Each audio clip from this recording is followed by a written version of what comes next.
Hi guys! So, tinatanong niya kung regarding daw ba sa pag-email as a customer service representative is may provided daw ba na script.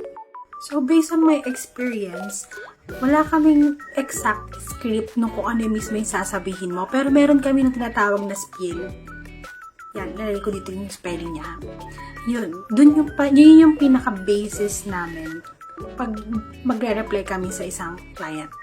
So, for example, nasa fashion industry ka, and may customer ka or may email ka na na-encounter about the sizing. Like, tinatanong niya, paano po yung sizing nito? Ganyan.